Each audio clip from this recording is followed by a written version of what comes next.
European leaders were recognizing the immovable democratic reality that the present-day Republican Party represents. Right? None failed to swear loyalty to the Trumpian proposition that Europe ought to pay more for its defense. On the other hand, European leaders continue to cast Trump as a threat to democracy, albeit one that could be neutralized with the help of a few political tricks. So they proposed a $100 billion 5-year funding plan for the Ukrainian war effort, shifted authority over the arms contributions from the US to NATO itself, and declared Ukraine's path to NATO membership irreversible. So if Ukraine joins NATO or is set to join NATO, there's nothing that Vladimir Putin and Russia won't do to destroy Ukraine.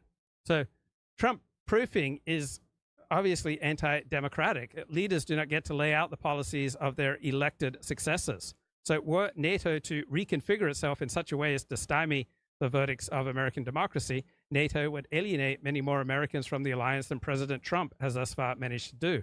And the rollout was poorly timed. A few days after the summit, a gunman in Butler, Pennsylvania would try to Trump-proof the West in his own way by sending the former president to Kingdom Come. Europeans are less worried than one would think by that kind of threat to democracy. So wrapped up in a collection of American-style arguments over corruption and populism and ethnic strife, Europeans have adopted a style of politics that a decade ago seemed unique to the United States.